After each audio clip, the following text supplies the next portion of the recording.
Welcome to, I don't know what you would call this kind of video. It's kind of a, kind of mini things. It's a, look, I gotta get that painted. There was a rush putting that basing on and haven't painted it down. I put the spray glue over it, but it came off. It's coming off. I gotta get it painted down. I rushed to get it painted for a tournament this week and assembled. This is the Imperial Knight kit and what I've done with it. I'm disappointed a little bit in myself for not having filmed, maybe not the assembly process, but yeah, kind of the assembly process, because I magnetized this fully. But I kind of had seen some other magnetization videos, and I was a little afraid of my skill set, and I didn't think I'd be very good at doing this, and I didn't think that I would have anything add as far as tips or skills or really just helpful ideas for you or anybody else that would watch your video on how to go through that process. And I gotta say, I didn't think I'd do well at it as well. I gotta say I was wrong, and I'm disappointed in myself for not giving myself a better chance, I guess. But yeah, let's go through what I did. I just built the legs as they were. I don't want to mess with any of that. I don't have some of the finer modeling tools, and so I didn't want to like cut joints and reposition legs because I just didn't have the tools to do that well. And I wasn't too upset with the leg positioning as it was. What I did do is on top here, this right here is actually a magnet. It's a washer magnet that I got at Home Depot. And near there, was it the, I'm not sure if it was the screws and bolts aisle or near the tool aisle. It was in near that area. They're both close together in the Home Depot that's close to us. But this is a neodymium magnet, but it's in a washer shape. And it's really cool. And the reason I got it is because this is another magnet here, but let me just, on the other side of here, I think. Yeah, right in here. There's an actual washer that's the exact same size as this magnet here. And so when the magnet seeks to have a balance of the magnetic force of whatever it's attaching to, because these are the same shape and size, it doesn't like flow off in one direction or another. They link together pretty good.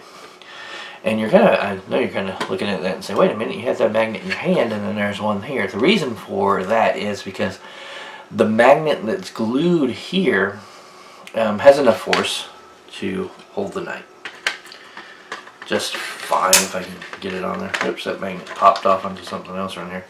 Hold the knight and I can pick it up and it's fine. But when I go to turn in battle with weapons, the force is not enough, because it's not magnet to magnet, it's magnet to metal or washer. The force is not strong enough to prevent sometimes from the popping, wobbling off. So I have the second magnet there. So if I'm just displaying it, I'll have just one magnet on there for sit off the side display. Nothing's going to mess with it. But taking him into battle, which I did yesterday, I have that extra magnet on there to give me that more grippy force. It's more sturdy. And that's the point of that. Alright, so I magnetized that joint. I didn't really do anything special to get in there. I just put the washer in there, as you can see there. Just is what it is. Now I magnetized these. I painted these completely. The paint's of course wearing off on the bottom here. I might have to go with a more robust paint, but that's always going to scratch off. It's good though that the paint is not wearing on the sides, which is the main joint. Now a lot of this I tried to do metal on magnet, because of, if you go metal to metal, I'm looking over here to show you. Yeah, I got this other piece.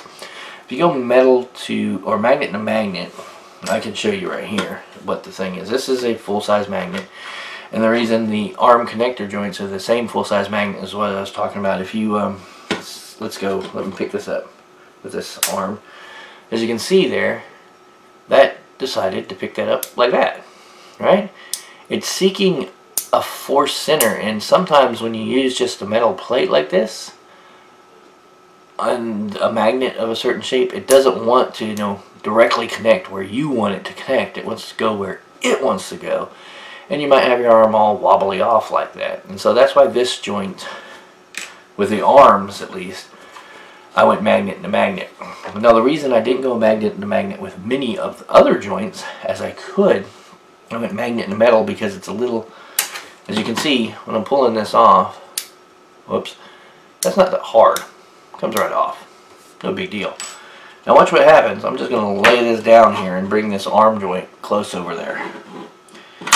See that? It snapped across there. And this joint here, magnet to magnet, neodymium magnet, it takes, I gotta twist and pull that off. That's a strong connection. That helps with the weight on those joints.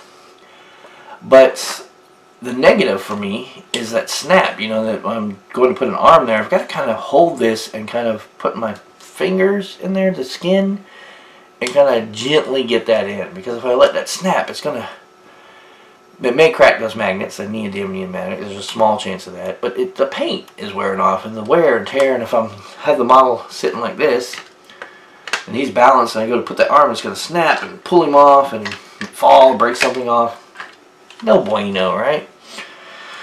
But all these joints here, arms to arms connections of the larger, where's the larger magnets? Here's the one that is both the autocannon and the Melta, and I'll take this off.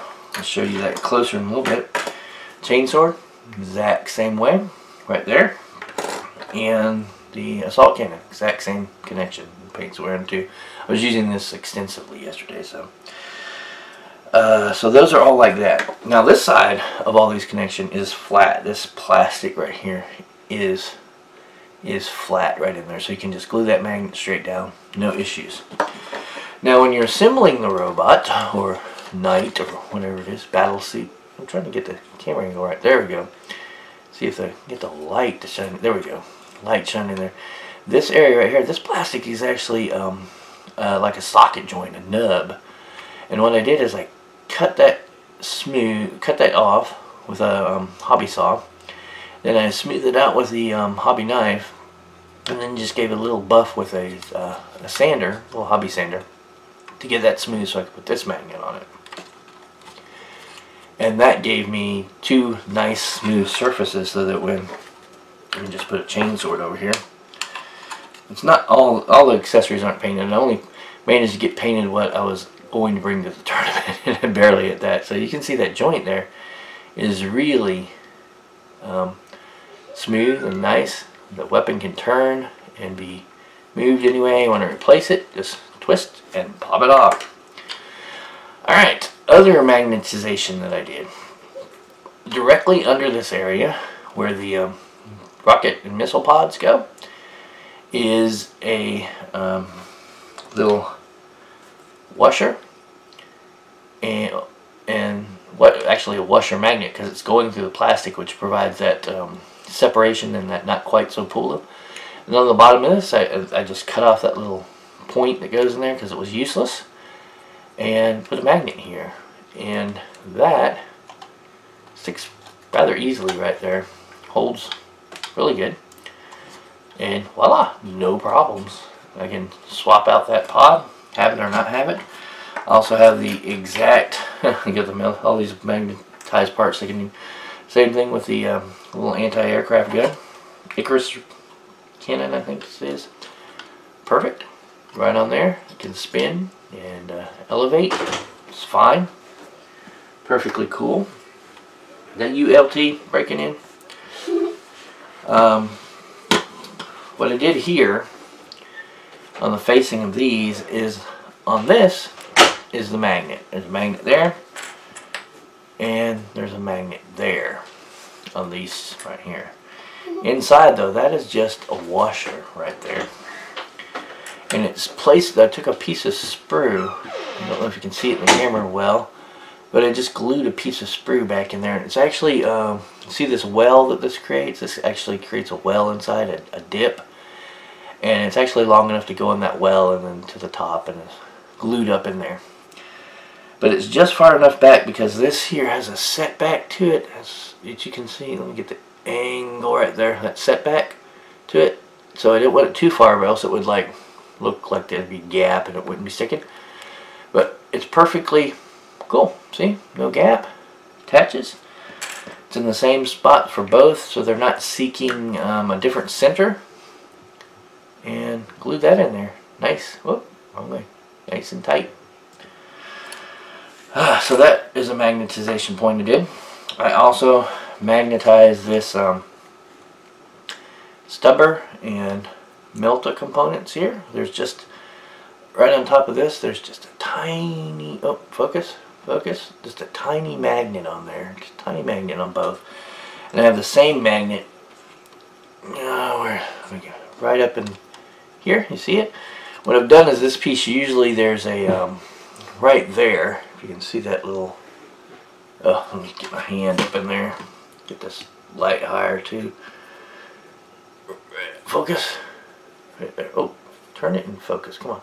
This little nub, the little cutout there, sits, see two plastic pieces glue on either side of that and hold that in and it can still turn and elevate. What I did is I glued that part together, then glued the magnet up under there, and glued the magnet here, and this is a magnet and a magnet. But the reason I went with that is because these are small magnets, and there's not a huge amount of that magnet to magnet snap force there. So that was not a big deal. So that and that, perfectly fine, and the magnets are small, they're not going to tend to rip each other off, which is a concern if you have just magnet to magnet and not have a good solid connection. So that's that part. We'll just set that on top of his body over there, my friend. So those are all fairly simple and straightforward. You know, build the component, put a magnet on the connection end. Same thing here. Oh, see, they like to distract each other there. This other arm right here, this is the key component. Is this battle cannon slash thermal cannon multi-melta. Oh, also, you saw me using this. This is, right here, got this, we get this from the hardware store. Or, like a feed or supply store. Also, you can get these. These are used for, they're chicken wire or cattle wire clips. And what you do is there's a special tool you use to clamp this down around and create a connection between two wire sections so that you can create cages or other type items with that kind of wire. And it's just a thin piece of metal, not very thick. It's got a bend on one end, but it's easily cut just by needle nose pliers and bending it back, or a little Dremel. I just took a Dremel, score it. Don't even have to cut it all the way, and grab needle nose and snap it off at the size that you want. So if you look here, there's one of those. Glued in there. Cut to the right size, glued in there. Right here, this is just a washer of the same size of the magnet that is actually glued onto this internal sidewall right here in just the right place, so that when I take this, tracks. That's the battle cannon ammo supply. But if I want to do the melta, or big giant melta gun, same dealy bob. Tracks that metal plate, no problem.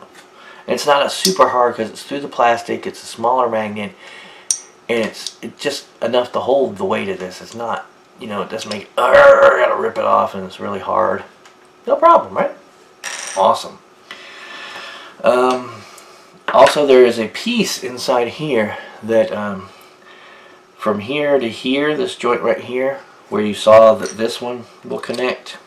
See as that connects right there where that goes, that pipe. If you put this piece in here, there's a pipe that goes right there and connects, and then there's another pipe you can connect here. Well, most people will leave that piece out from the inside, and it leaves kind of a hollow look to it, which you know, it's for the auto cannon or battle cannon. It's like a shell eject kind of thing. I didn't like that look, so I glued it in there and I just clipped that piece off and smoothed it up a little, and now it works for both the multi-melta and the battle cannon. It's just some more internal markings, and this is a quick paint. I'm going to get a little better with this. This was just like, it's painted so I can use it at the tournament. But yeah, I left that piece in. So that's that piece all together. Just make sure you get the magnet in the right spot. And what I did is put these pieces here like this with the metal on them, and then put the magnet and found its center and glued it in, and before I glued these pieces together so that everything was centered, so this wasn't like trying to like go over here or over there because the magnet was trying to grab it weird. This right here is just another magnet, and this one is actually, if I can get it, it's removable. And the reason for this is because this magnet right here is enough and doesn't go too far for holding the multi-melt or the heat cannon or whatever this thing is called. So I get that and that. There, we got ourselves a big old heat cannon option, right? Awesome. But because of the way I had to set this metal plate in here for this cannon, that magnet doesn't get close enough to provide a really strong grip. It's holding it right now, but if I give it a good, yeah, see? So this is the, and I was using the battle cannon option, so that's why that's still on there. Just snap that extra magnet on there. Gives me enough depth to get in there where that is, and coop, hold it in. Actually get some contact and makes it a good tight connection. Holds the battle cannon together and fight until someone bumps it really good. It's like, and it comes off, but hold it together other than that. One thing you do need to do is that this stubber right here has a ammo box that is usually, if you're just going to go non-magnetized, glued right over here on this side, and it's glued to here like this, and then that's all glued together. But if you glue it here, like the instructions tell you, you won't be able to fit this on because the stubber box is in that way. So the solution to that is to glue it back here onto this part so that that is still there. You can still see it. It still makes sense. There's an ammo supply for this weapon, and it's not there interfering when you want to put the other option on. So that is I guess showing you what I did. I apologize for not being confident enough in my own skills that I didn't film and show some of the stuff I did. Although it did take me some back and forth and trying to find stuff. Like, I knew I needed a piece of metal, so I ran out to the garage and dug through the toolbox. I'm like, oh look, these clips, we didn't use them all, and maybe this will work. And stuff like that. So, and I did use up my magnet supply. I only have a few of these tiny ones left. I think just 3 or 4 of those, and I only have 1 or 2 of the washer type magnets left. Although I do have those 2 spares that are kind of like, I consider part of this model now, even though they're removable, because they're removable for certain reasons and still needed for others. So, alright. So, before I start getting wandering into useless information or tangents, that is my Imperial Knight. That is what I did to magnetize him. Those are the points I magnetized. I guess some things that people could magnetize if you wanted. It's really up to you, because the more you magnetize, more stuff that can just come off. And so it's not like if you have a totally glued Imperial Knight model and he's kind of sturdy, moving him around and stuff, and on the battlefield it's great. This one, you know, you move him around, you might bump something falls off, and you got to put it back on. So it does, it's not without issues, right? But if you drill a small hole right here, there's a groove that this mask fits into. You can drill a small hole, put one of these small magnets, or a smaller one if you have it, on there. Put a tiny piece of metal back behind here. Just cut, you know, that little clip I had even smaller. And you could do that to several of the masks if you have the magnets for it. And then you could replace those faceplates and have multiple faceplates available to you. If you wanted to break the model down further, you could also do I would do small magnets under each of these shoulder pads in the ring that holds it, that slides into a little slot. I would drill into the ring, put a magnet, and I would put a tiny little metal piece that was wide enough to fit into that slot, so that they set down in there nicely and held the shoulder pads on. If I was to do that, I don't really see need for that. Also, there is, I believe, 3 or 4 glue points, little nubs that fit into slots on this carapace. You could drill down slightly into each one of the, well, I would do maybe the middle one on each side, because it doesn't have to be a lot of force holding it. Middle one on each side, drill down, put a small magnet in there, and a little plate on the top piece, and or just cut the nub off that's supposed to go in the slot, put a magnet in the slot on each side, and put a piece of a metal plate in place of where the nub was, so you could hold that down. So you can remove that if you wanted, and then there's not a lot of anything in the middle of this, kind of a hollow thing, so you could, maybe if you were a good modeler, model some kind of interior for it out of some stuff, maybe third-party stuff, or if you're really good with green stuff and stuff, that would be cool. And then you can be able to open it and show people that kind of detail. The tilting shield, there's 2 that come with the kit, so maybe if you wanted to magnetize the tilting shield side so that it was a little bit more mobile, or that you wanted to swap those 2 tilting shields, you could do it the same as I did with the Melta. And that would be about it. You could, I guess, if you wanted to really magnetize the legs sections and be able to pull the whole thing. One thing I did think about doing, but I didn't ultimately go because I didn't have any more of these larger magnets left by the end of the project. Not those, but these larger magnets left by the end of the project. I used all those up. What I did think of doing is put one of those larger magnets in the bottom center of the foot area here, and then maybe gluing a thinner one, but a similar size, so that they didn't go conky, but they centered well on the bottom of each, and being able to glue or magnetize him to the base, and then being able to remove that base and use it and, you know, store him a little better. So I did think about that. So those are some other things you could do, I guess, or options you could look at. But this is the Imperial Knight from the Imperial Knight Warden kit that I showed you, and this is how I magnetized it so that I could basically use every single option. I don't know if I'm ever going to use this, but maybe just for display purposes, because it does look cool with this, and once this is all painted nicely, this will be really cool kind of thing to have him sitting on the shelf when he's not in battle, displaying him with that kind of claw. I must admit, because each of these individual fingers is glued on individually, I did I did for a moment toy with taking these 2 outer fingers and bending them back and leaving this front finger up, you know. Kind of like, yeah, screw you, Eldar. So yeah, I did think about that. Alright, before I go too far off, if you guys like this, please leave me a thumbs up. Comment in the comment section below, what kind of things would you have done differently? Because I know my skill set isn't the best. Did anything that I did do help you, maybe if you're going to try to do this with a knight, or if you think of purchasing one in the future? Let me know. That would be really nice that it was helpful for you.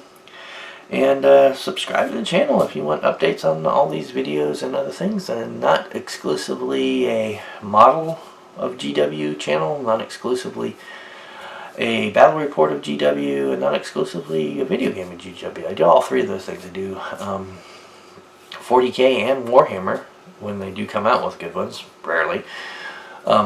Video games, I do the some of the modeling now I'm starting to do because I'm getting more confident in my skills, and the battle reports. So having fun with it all about 40K and Warhammer, basically. Alright guys, before I go crazy and keep talking and bore you to death, I will talk to you later.